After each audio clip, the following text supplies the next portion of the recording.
우리가 이 단락을 이제 보통 볼 때 여러분들께서 어떤 관점에서 주로 이제 보냐면 두 단어를 가지고 이 단락들을 보통 봅니다. 하나는 저주라고 하는 단어고요.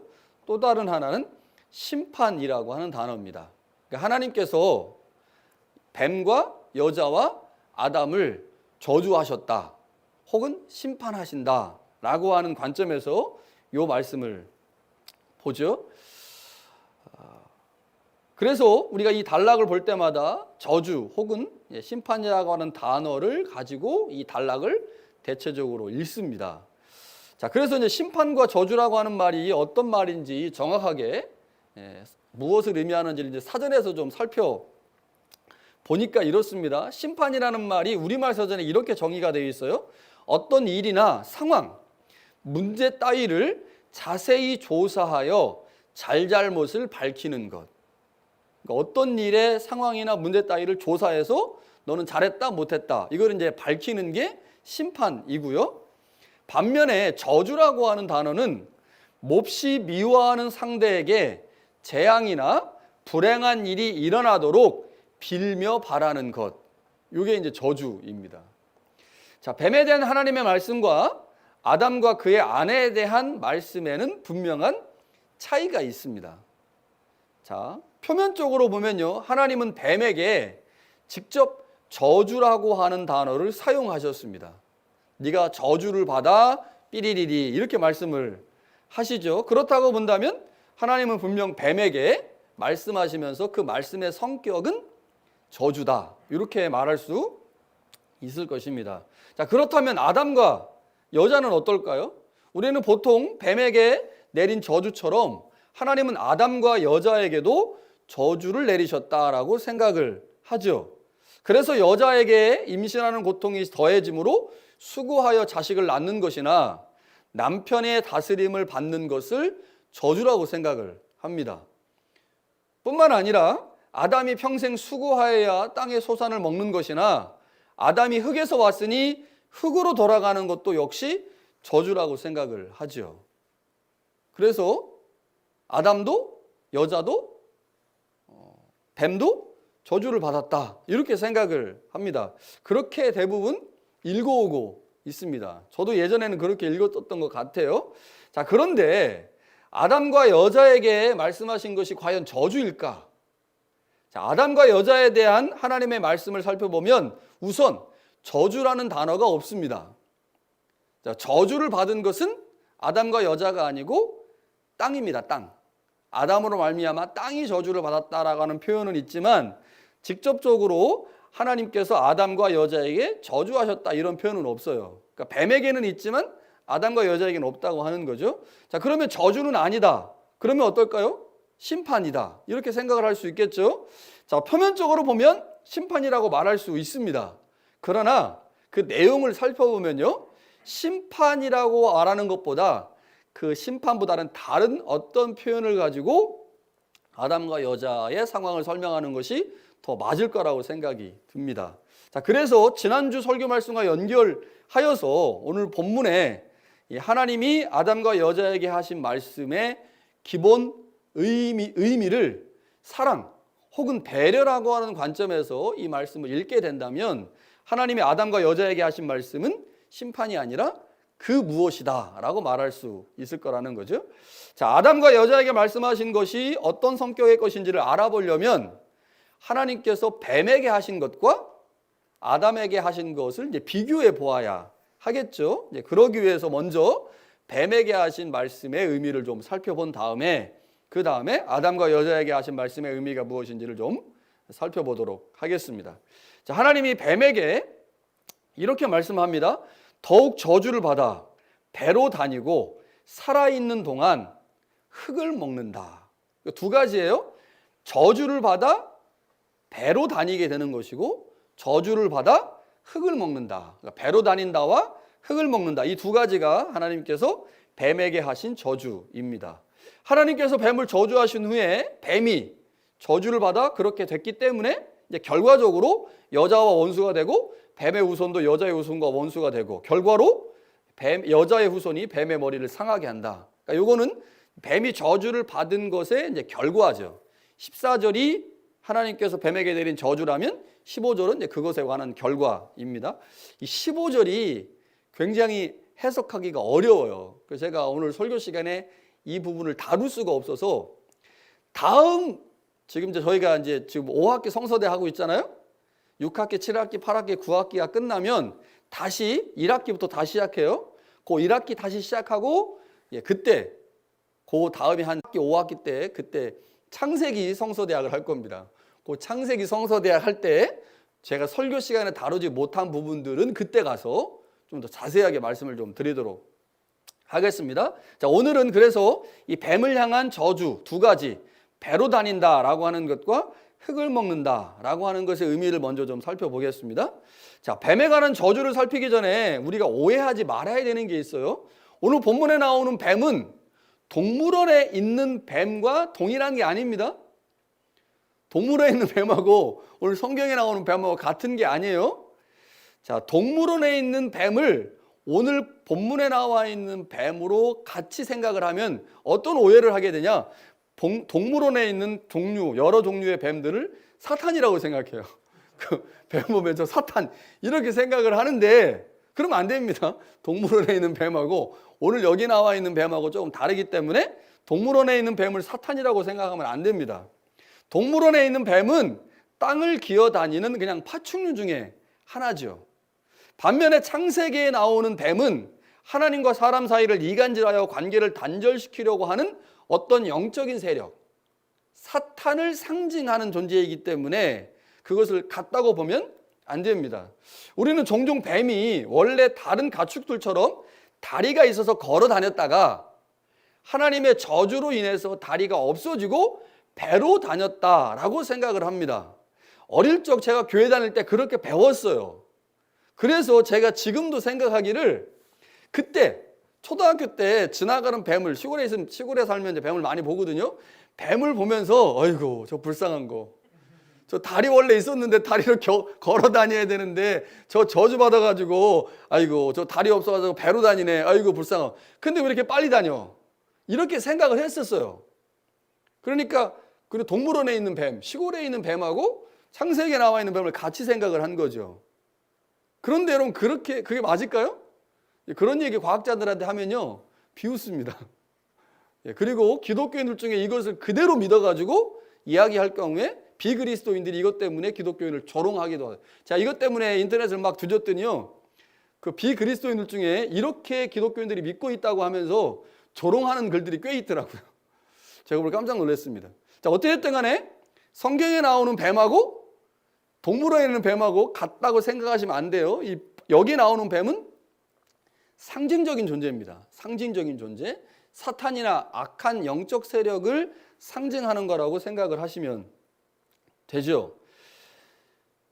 자, 오늘 본문에서 이 뱀이 우리가 동물원에서 보는 뱀과 조금 다르다라고 하는 것들 분명히 알 수가 있고 또 다른 하나는 뱀의 다리가 없어졌다, 있다가 없어졌다고 보는데 오늘 본문에는 그런 말씀이 없어요. 전혀. 자, 두 가지를 생각하셔야 되는데 아까 말씀드린 것처럼 오늘 본문에 나오는 뱀은 동물원의 뱀과 다른 존재죠. 상징적인 존재입니다. 사단 혹은 영적 세력을 상징하는 존재이기 때문에 동물원에 있는 뱀과 같다고 보시면 조금 문제가 있을 수 있고요. 두 번째는요. 본문을 아무리 자세히 읽어도 아무리 열심히 읽어도 더욱 저주를 받아 배로 다닌다라고 말씀할 뿐이지 원래 뱀의 다리가 있었는데 저주를 받아가지고 그 다리가 없어지고 배로 다녔다 이렇게 말하지 않습니다. 다리가 있다가 없어졌다는 말이 없어요. 본문에는 그냥 배로 다녔다라고만 얘기하죠. 자, 본문에 나오는 뱀이 상징적인 존재라면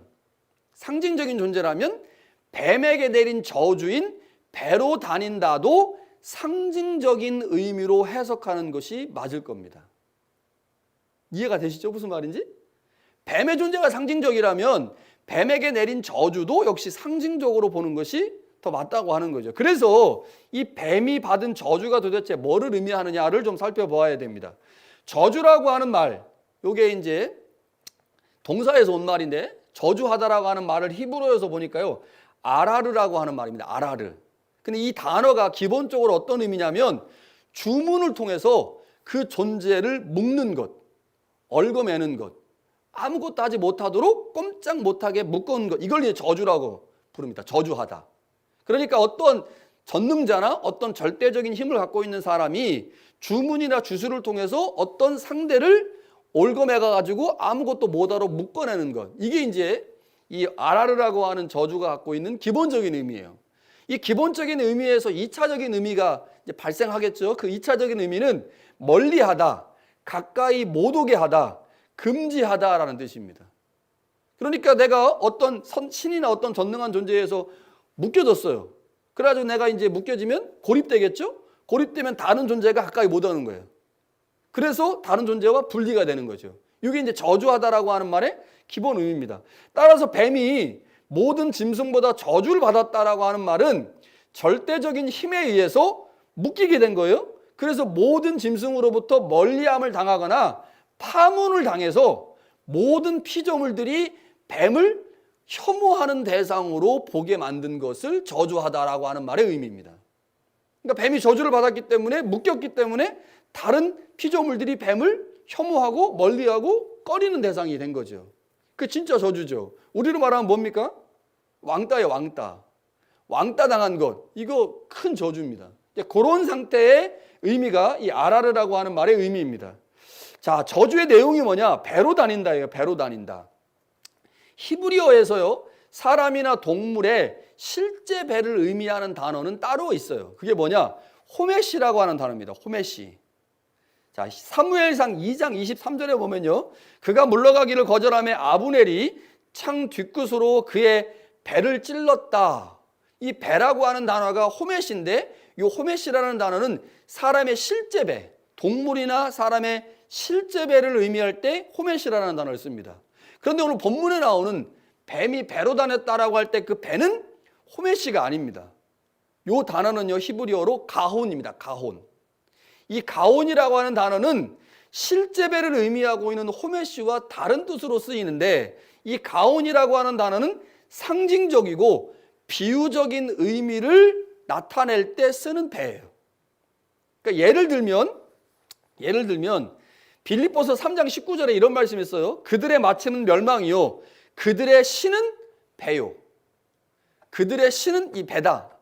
그러면 그들의 신이 이게 배, 진짜 배를 말하는 게 아닌 거죠. 여기서 말하는 배라고 하는 것은 탐욕이나 욕심을 말하는 거죠. 그러니까 그들의 신이 탐욕과 욕심이다. 이게 이제 빌립보서 3장 19절의 말씀이에요. 그래서 이 가혼이라고 하는 말이 실제적인 배를 의미하는 게 아니고 상징적이고 비유적인 의미로 사용되는데, 여기서 배는 무엇을 의미하느냐? 탐욕이나 욕심을 의미합니다. 자, 그러니까 하나님께서 뱀에게 너는 저주를 받아, 배로 다닌다라고 하는 말은 너는 저주를 받아 탐욕과 욕심을 따라서만 사는 존재가 된다라고 말씀하신 거죠. 탐욕과 욕심을 따라서만 산다. 뱀은 온통 욕심을 따라서만 살기 때문에 그는 간교한 자로 남을 속이고 거짓말하는 자로만 살게 된다는 거죠. 이게 하나님이 뱀에게 하신 저주입니다. 뱀은 온통 욕심을 따라만 살 뿐이기 때문에 살아있는 동안에 그는 흙을 먹게 된다. 여기서 흙이라고 하는 것이 우리가 일반적으로 아담이 흙에서 왔기 때문에 아담이라고 해석을 하고, 그래서 뱀이 사람을 잡아먹는다, 사람을 먹잇거리로 삼는다라고 해석을 했는데, 그렇게 해석할 수도 있는데요, 다르게 해석할 수도 있습니다.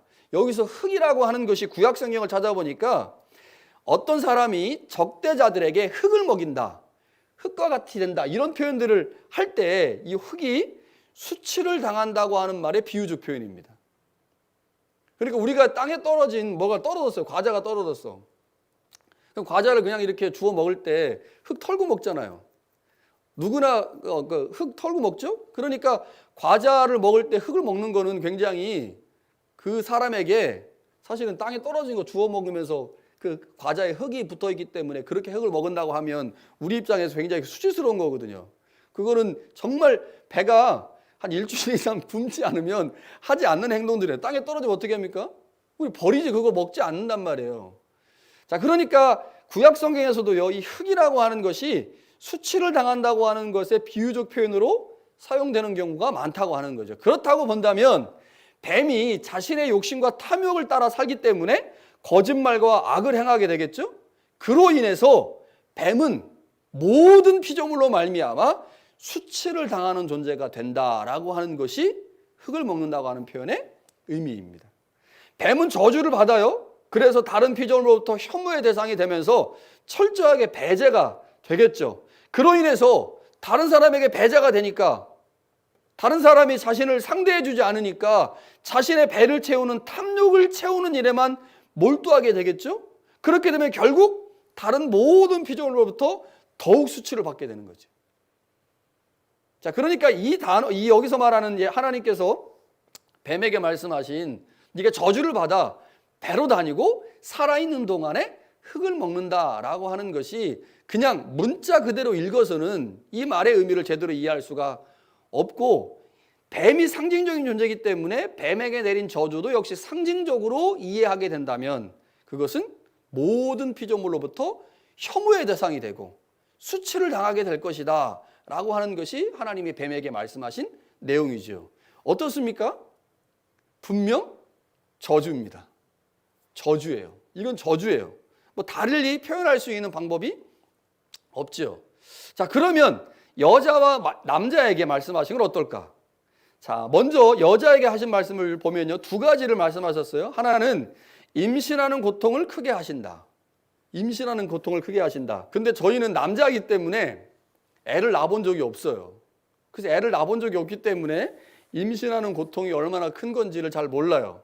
그런데 종종 그 요로결석이 이제 보통 생기지 않습니까? 제 친구가, 한국에서 목회하는 친구가 요로결석이 2번 생겼었는데, 그 요로결석의 고통이 여자가 애를 낳는 것만큼의 고통이다, 이렇게 표현을 하더라고요. 보통 사람들이. 그 친구도 이제 2번 정도 요로결석을 했는데 진짜 죽는 줄 알았대요. 너무 아파가지고. 근데 첫 번째 요로결석이 있었는데, 이제 맥주를 먹으면 결석이 빨리 빠진다고 그래가지고 맥주를 막 첫 번째 요로결석 때 엄청 먹었대요. 그러면서 이제 두 번째 한 5년 있다가 요로결석이 또 생긴 거예요. 그래가지고 이제 그때도 맥주를 먹으려 했더니 병원에 갔더니, 그렇게 맥주를 먹으면 요로결석이 빨리 나오긴 하지만 그 맥주를 많이 먹으면 다음 요로결석이 더 빨리 생긴다, 이런 말을 해서 그 친구가 멘붕이 한번 온 적이 있어요. 저한테 그렇게 얘기하더라고요. 그래서 그 다음부터는 맥주를 안 먹는다고, 목사인데 그렇게 한 적이 있는데, 저희 임신하는 고통이 얼마나 큰지를 잘 모릅니다. 아마 이 여자도 똑같았을 것 같아요. 왜냐하면 에덴 동산에 있을 때는 출산을 하지 않았잖아요. 에덴 동산에서 쫓겨나고 나서 사장에 가서 출산을 합니다. 그러면 여자의 입장에서 보면 해산하는 고통을 더 하신다라고 하는데, 내가 먼저 해산을 해보고 그 다음에 야, 너 해산하는 고통을 더 할 거야 라고 하면, 첫 번째 해산할 때는 고통이 없었는데 두 번째 해산을 할 때는 고통이 생겼으니까 이게 고통을 더 하신다고 하는 의미구나 라고 알 수 있겠지만, 여자가 이 말씀을 하나님에게 들을 때는 출산을 하지 않았을 때거든요. 그 출산을 안 했으니 첫 번째 출산의 고통이 어땠는지 모른단 말이에요. 그리고 나서 하나님께서 말씀을 하셨기 때문에 이 여자에게 이 출산의 고통이라고 하는 것은 사장에서 첫 번째 경험한 거잖아요. 그래서 비교 대상이 없기 때문에 여자의 입장에서 출산의 고통이 더해진다고 하는 말의 의미가 확 와닿지는 않았을 겁니다. 출산 안 해봤으니까. 자, 우리가 여기서 하와에게 임신하는 고통이 더해졌다라고 하는 걸 보통 저주라고 생각을 해요. 과연 여자에게 임신하는 고통이 저주일까? 자, 이 말씀을 이해하려면요, 신약 성경의 도움을 받아야 됩니다. 바울이 갈라디아서 4장 19절에 이렇게 말해요. 나의 자녀들아, 너희 속에 그리스도의 형상을 이루기까지 다시 너희를 위하여 해산하는 수고를 한다. 해산하는 수고를 한다. 디모데전서 2장 15절에는요, 그러나 여자들이 만일 정숙함으로써 믿음과 사랑과 거룩함에 거하면 그의 해산함으로 구원을 얻으리라. 자, 바울이요, 해산의 수고를 뭐에 비교하고 있냐면 구원받는 것, 그리고 교회의 성숙함과 관련해서 사용하고 있어요. 그러니까 바울은 굉장히 긍정적으로 지금 사용하고 있는 거죠. 해산의 수고를 구원받는 것과 교회의 성숙과 연결시켜 지금 사용하고 있다고 하는 거죠. 자, 우리는 종종 예수님의 십자가를 해산의 수고와 비교합니다. 예수님의 십자가. 여러분, 예수님이 지신 십자가는 본래 사형틀이었습니다. 사형틀. 사람을 죽이는 틀이었어요. 그렇다고 보면 십자가는 분명 저주죠. 자, 구약 성경에도 보면요, 나무에 달린 자마다 저주를 받은 자다라고 되어 있습니다. 로마의 사형틀의 입장에서도 고통이 매우 극심하기 때문에 저주고, 구약 성경의 관점에서 봐도 십자가는 나무에 달린 것이기 때문에 저주입니다. 십자가에 달려있는 사람의 관점에서 한번 생각해 보세요. 십자가가 얼마나 고통스러운 겁니까? 말로 할 수 없을 정도, 애 낳는 거는 저리 가라요.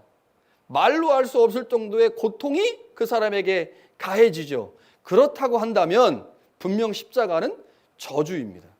그러나 여러분, 예수님의 십자가는 저주가 아니죠. 예수님이 십자가를 지고 계실 그때에는 예수님도 이게 저주구나라고 생각했을지도 모릅니다. 그러나 예수님은 부활하셨습니다. 예수님의 부활 때문에 우리는 그 누구도 예수님의 십자가를 저주라고 바라보지 않습니다. 부활이 있기 때문에요. 부활이 있기 때문에. 부활의 관점에서 본다면 십자가는 저주가 아니고 구원이고 은혜입니다. 지금 아이를 낳고 있는 어머니를 한번 생각해 보세요. 해산의 수고를 감당하고 있는 어머니에게 아이를 낳고 있는 그 순간은 분명 저주스러울 만큼 고통스럽습니다.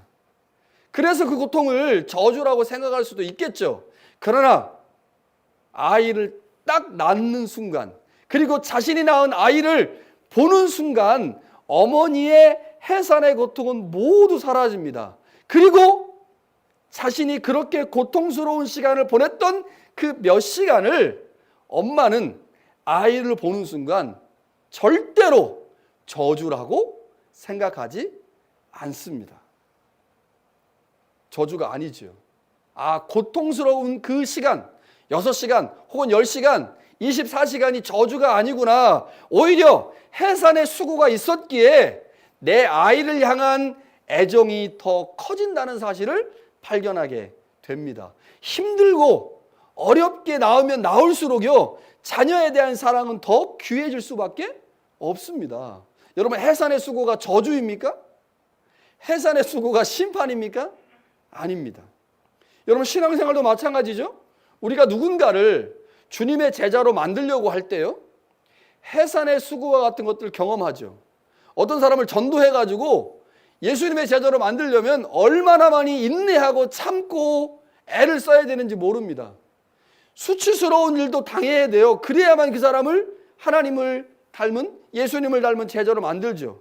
그런데 그렇게 힘들고 어려운 양육을 하고 난 후에 그 사람이 그리스도의 제자가 되어 그 사람이 또 누군가를 가르칠 수 있는 선생이 된 것을 내가 본다면 얼마나 기쁘겠습니까? 그 사람을 하나님의 사람으로, 그리스도인으로 만들어내기 위해서 했던 모든 수고와 고통을 저주가 아닌 은혜라고 생각하게 되는 거죠. 여러분, 이런 관점에서 본다면요, 여자에게 해산의 고통을 더하신 것은 저주가 아닙니다. 은혜죠, 은혜. 하나님께서 여자에게 해산의 수고를 더하신다라고 하는 것은 그것 자체로는 저주처럼 보일 수도 있고 심판처럼 보일 수 있지만, 여자가 아이를 낳는 순간 그 여자는 결코 자신의 고통을 저주로 생각하지 않을 거라는 거죠. 그리고 그렇게 아이를 낳아서 자신의 아이를 양육하면서 하나님이 자신에게 주신 그 고통이 아이를 향한 사랑으로 표현되게 하신 것을 깨닫게 되면 그것은 하나님의 은혜다라고 생각할 수 있다고 하는 거죠. 여러분, 이렇게 관점을 다르게 본다면 여자에게 임한 해산의 고통은 저주도 심판도 아니라고 하는 거죠. 자, 또 다른 하나는요, 남편을 사모하고 남편의 다스림을 받는 겁니다. 에베소서 5장 22절부터 24절에 보면요, 아내들이요 자기 남편에게 복종하기를 주께 하듯하라. 교회가 그리스도에게 하듯 아내들도 남편에게, 범사에 자기 남편에게 복종할지니라. 여자들에게 말합니다. 아내들에게, 남편에게 복종하는데 마치 죽게 하듯 복종해라. 교회가 그리스도에게 복종하듯이 아내는 남편에게 복종해라.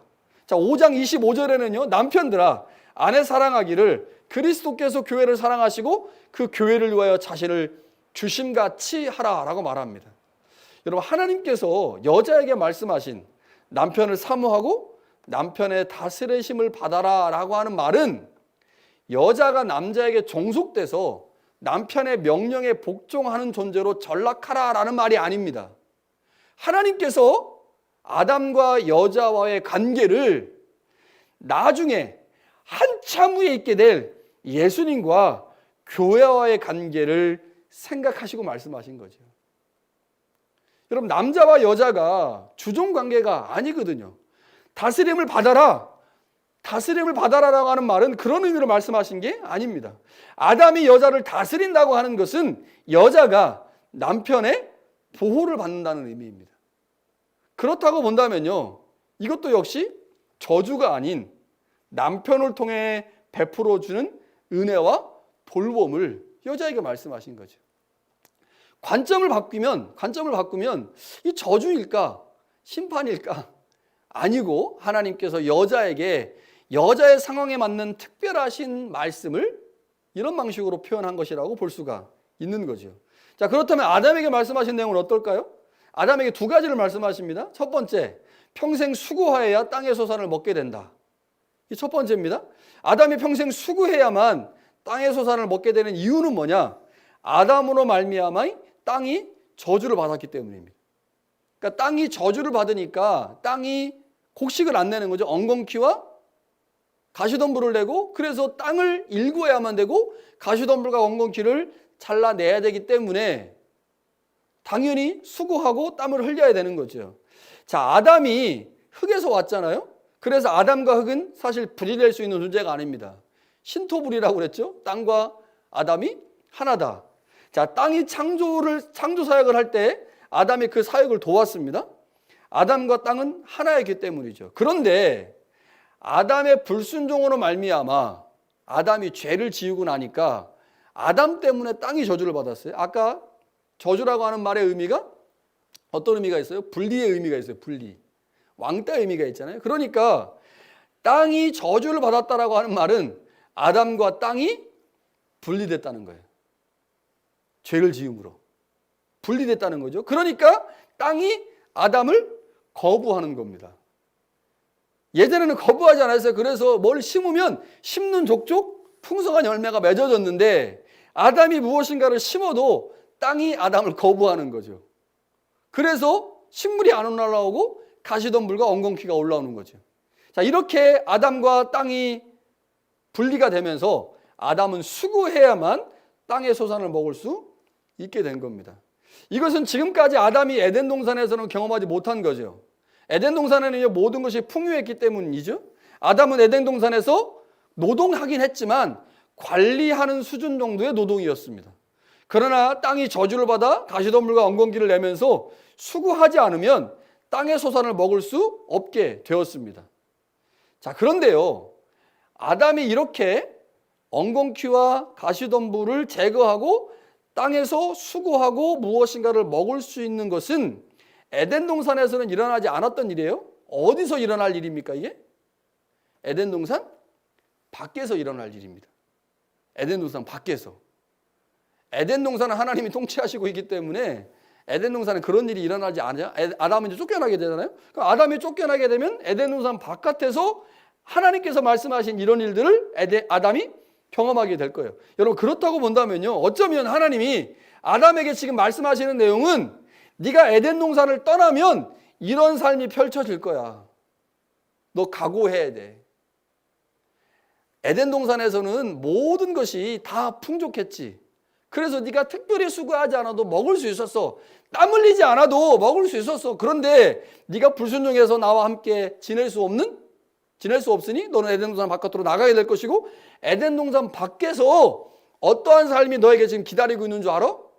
땅이 너 때문에 너의 불순종 때문에 저주를 받아서 너에게 이제 음식을 쉽게 내주지 않을 거야.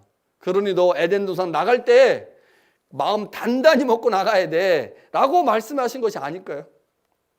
에덴 동산을 나가야 되는 아담에게 에덴 동산을 떠난 삶이 어떤 것인지를 미리 말씀한 것이 아닐까. 여러분, 우리는 지금 수고해야만 땅의 소산을 얻을 수 있습니다. 얼굴에 땀을 흘려야만 생계를 유지할 수 있죠. 우리는 이것을 그렇다고 하나님께서 우리에게 내린 저주라고 생각하지 않습니다. 저주라고 생각하지 않아요. 이유가 무엇입니까? 수고해서 소산을 얻게 되면 수고하지 않고 얻을 때보다 훨씬 더 감사와 감격이 크기 때문이죠. 우리 모두 아담의 자손입니다. 아담의 후손이죠. 아담의 불순종 때문에 우리 에덴 동산에 쫓겨나서 지금 이러고 살고 있는 거죠. 에덴 동산 바깥에서 열심히 수고하고 땀 흘리면서 생계를 유지하고 있어요. 그런데 여러분, 땀 흘려서 생계를 유지하면서 수고하여 땅의 소산을 얻을 때, 야, 이거 저주받은 거라고 생각합니까? 그렇지 않아요. 그렇게 생각하지 않습니다. 땀 흘려서 힘들게 소산을 얻게 될 때 감사와 감격이 더 크죠. 하나님이 우리 가운데 베푸신 은혜들을 더 깊이 생각할 수밖에 없습니다. 아무 노력도 하지 않고 얻는 것에는 감사와 감격이 적을 수밖에 없죠. 그렇다고 본다면 우리가 이렇게 수고하여 땀 흘려서 땅의 소산을 얻는 것이 이게 꼭 저주인가? 아담에게 에덴 동산 밖에서 일어날 일을 미리 보여주시고 말씀하신 지침서는 아니었을까? 그렇게 충분히 읽을 수 있을 것입니다. 또 다른 하나는요, 흙으로 돌아가는 것입니다. 자, 이것은 에덴 동산에서 쫓겨나는 것을 의미하죠. 다시 말하면 유한한 존재가 된다는 겁니다. 에덴 동산에서 아담은 하나님과 같은 존재였어요. 그래서 영원한 삶을 보장받고 살 수 있었습니다. 그러나 불순종으로 인해서 아담은 유한한 존재가 되고 말았죠. 비록 900세 정도, 900세 넘게 살았지만 아담은 유한한 존재가 되었습니다. 그런데 여러분, 아담의 입장을 생각해 보세요. 에덴 동산을 떠난 아담은 하나님의 말씀에 순종하며 살았던 에덴 동산하고 불순종한 후에 경험하게 될 에덴 동산 밖에서의 삶을 자연스럽게 비교할 수밖에 없을 겁니다. 자, 나갔어요. 나가가지고 힘들게 고생하면서 하니까 에덴 동산에서의 삶과 그리고 밖에서의 삶을 자연스럽게 비교하겠죠. 우리도 언제 사람이라는 게 계속 그렇게 비교하지 않습니까? 하나님의 말씀에 순종한 자의 삶과 불순종하는 자의 삶의 차이가 무엇인지 아담은 분명하게 인식하게 될 겁니다. 분명하게 인식하게 될 거예요. 그러면서 아담이 무슨 생각을 할까요? 에덴 동산에서의 삶과 밖에서의 삶을 비교해요. 하나님의 말씀에 순종했을 때의 삶과 불순종할 때의 삶을 비교해요. 자연스럽게 무슨 생각이 들까요? 아, 그때 하나님이 우리에게 생명과를 먹게 하셨던 그때, 야, 하나님께서 우리에게 생명을 공급해 주실 그때가 참 좋았는데, 당연히 생각하겠죠. 그 생각 안 하는 사람은 바보일 겁니다. 아담은요, 에덴 동산에서 경험했던 하나님과의 교제, 하나님이 그들에게 허락하셨던 그 생명의 풍성함을 그리워하고 원하게 될 것입니다. 생명보다 더 중요한 것이 없구나라는 생각을 하게 될 것이죠. 그때 아담은 더 이상 먹을 수 없게 된 생명나무 열매를 생각했을 것입니다. 아담은 고통과 죽음이 존재하는 에덴 동산 밖에서, 다시 말하면 처절한 좌절과 그 아픔을 경험하게 되는 현장에서 하나님께서 자신들을 위해서 해주셨던 것이 무엇인지를 더욱 분명하게 생각했을 거예요. 그런데 지금 현실은 어떻습니까? 하나님의 말씀에 불순종했죠. 불순종함으로 하나님 관계가 깨졌어요. 하나님의 질서를 거부했기 때문에 더 이상 에덴 동산에 살 수는 없습니다. 그래서 하나님이 만드신 다른 창조 세계인 에덴 동산 바깥으로 나갔어요. 그런데 하나님이 아담에게 뭐라고 말씀하십니까? 너 죽을 거야. 너 죽을 거야. 그런데 죽을 거야 라고 말씀하신 다음에 하나님이 무엇을 보여주셨습니까? 가죽옷을 만들어 주셨거든요. 지난 시간에 말씀드린 것처럼 가죽옷은 두 가지를 의미하고 있어요. 하나는 내가 너의 새로운 창조주가 될 거야. 다시 너의 창조주가 될 거야 라는 걸 말씀하신 것이고, 내가 너의 수치와 부끄러움을 가려주는 구원자가 될 거야 라고 하는 걸 말씀하신 거죠. 그렇다면요, 아담이 에덴 동산을 떠나서 에덴 동산 바깥에서 고통스럽고 힘든 삶을 살아가면서 그는 에덴 동산 안에서 그가 경험했던 생명에 대한 소망을 더 강하게 가질 것이고, 하나님이 우리를 내보내시기 전에 가죽옷을 만들어 주심으로 우리의 새로운 창조가 되신다고 말씀하셨고, 우리의 구원자가 되신다고 말씀하셨으니, 죽음을 경험하게 된 아담은 하나님께서 그에게 다시 허락하실 구원, 다시 그에게 허락하실 생명의 역사를 소망하면서 살아왔을 것입니다. 여러분, 그 소망이 어디까지 이어졌어요? 그 소망이 오늘 우리까지 이어졌습니다. 아담 안에서 죽은 우리가 무엇을 소망해요? 부활을 소망하거든요. 죽음을 경험하지 않고는요, 결코 부활을 소망할 수 없습니다. 사망을 경험하지 않고는 결코 부활을 소망할 수 없죠. 여러분, 우리의 관점에서 한번 보세요. 우리는 아담과 같은 존재들입니다. 하나님의 말씀에 불순종하고 죄와 타협하며 살아가는 존재들이죠. 우리에게 죽음은 필연적인 겁니다. 누구도 죽음을 피해갈 수가 없습니다. 그런데 우리에게 죽음이 저주입니까? 여러분, 죽음이 저주입니까? 그리스도인들은 죽음을 저주라고 생각하지 않습니다. 죽음은 부활을 경험하는 통로죠. 천국을 영원히 물려받을 수 있는 관문이 죽음입니다. 죽음의 관문을 통과하지 않고 그 누구도 영원한 삶을 누릴 수가 없습니다. 그렇기에 죽음은 저주가 아니라 새로운 생명을 소망하게 하는 씨앗이죠. 여러분, 이런 관점에서 본다면 아담에게 죽음은 저주가 아닙니다. 아담에게 죽음은 또 다른 하나님의 창조와 구원을 경험하게 하는 매우 중요한 도구입니다. 하나님은 분명 뱀에게 저주를 말씀하셨습니다. 뱀에게 저주를 말씀하셨어요. 그러나 아담에게 말씀하신 것, 그리고 여자에게 말씀하신 것이 저주나 심판의 관점에서 읽을 수도 있지만, 우리는 얼마든지 그 말씀을 저주나 심판이 아닌 하나님의 사랑과 배려의 관점에서 읽을 수 있습니다. 여러분, 아담과 하와가 하나님의 말씀에 불순종함으로 죄를 저질렀지만 하나님의 피조물이고 창조물이기 때문에 하나님은 아담과 여자를 버릴 수가 없어요. 포기할 수 없습니다. 그를 여전히 사랑하고 계시고 그를 여전히 그의 마음 가운데 두고 계시죠. 이제 에덴 동산에 살 수 없어요. 에덴 동산을 떠난 바깥에서, 에덴 동산 바깥에서 살아가야 할 그들을 보시는 하나님의 마음이 어떻겠습니까?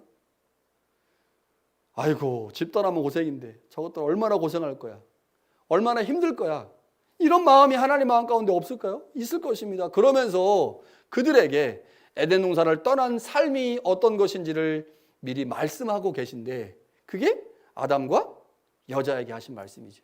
여러분, 그렇다고 본다면 그건 저주가 아닙니다. 하나님께서 그들에게 에덴 동산 바깥의 삶이 어떤 것인지를 미리 보여주신 지침서이죠. 하나님께서 여자와 아담에게 말씀하신 것이 무엇입니까? 심판과 저주입니까?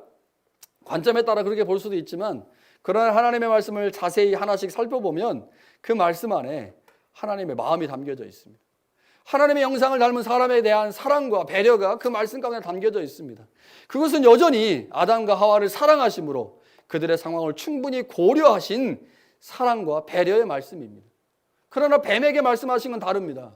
하나님은 뱀을 분명 저주하셨습니다. 그것은 악의 근원인 사탄에 대한 저주이죠. 아담과 하와는 불순종으로 인해 지금까지 에덴 동산에서는 경험하지 못한 새로운 것들을 경험하며 살아가게 될 것입니다. 아담과 하와는 이제 지금까지와는 다른 환경 속에서 아픔과 어려움을 경험하면서 살아가게 될 것입니다. 분명히 다 달라질 거죠. 그러나 그들은 그 속에서도 여전히 그들을 사랑하시는 하나님의 마음을 발견할 것이고, 하나님의 구원자 되심과 창조주 되심을 경험하게 될 것입니다. 여러분, 우리의 삶을 한번 보십시오. 질병으로 고통 가운데 있는 삶을 살기도 하고요, 물질의 문제로 어려움에 처하기도 합니다. 관계의 문제로 힘든 상황에 놓이기도 하죠. 지금 우리 모두는 코로나19 팬데믹으로 인해 포로 생활을 하는 것처럼 보내고 있습니다. 참으로 어려운 시기를 보내고 있습니다. 그러나 우리는 이러한 상황을 저주로 인식하지 않습니다. 저주로 인식하지 않습니다. 왜냐하면 이 모든 상황을 통해 여전히 일하시는 하나님을 경험하고 있기 때문이죠. 관점이 중요합니다. 어떻게 보느냐에 따라 우리의 삶의 결과가 달라질 수 있기 때문이죠. 불순종한 아담에게, 불순종한 하와에게 사랑을 담아 말씀하신 하나님께서 오늘 우리의 삶의 자리에 생명의 말씀을 하고 있음을 기억합시다. 여러분, 하나님이 우리 가운데 말씀하신 게 저주처럼 들릴 수 있어요. 나를 심판하시는 것처럼 들릴 수 있습니다. 그러나 그 말씀을 하시고 있는 하나님의 의도가 뭔지, 하나님의 마음이 뭔지를 이해한다면 예전에는 저주처럼 심판처럼 들렸던 말씀이 저주처럼 심판처럼 안 들린다는 거죠. 예전에는 우리의 상황에 있는 모든 것들이 하나님이 나를 저주하시고 심판하시는 것처럼 보였어요. 그러나 하나님의 마음과 하나님의 의도를 알고 나니 우리의 모든 삶의 환경이 하나님의 저주나 심판이 아닌 하나님이 우리에게 무엇인가를 말씀하려고 하는 하나님의 사랑의 메시지라는 사실을 알게 되죠. 우리의 관점을 바꿀 수 있기를, 우리의 관점을 하나님의 마음을 통해서 볼 수 있기를 간절히 축원합니다.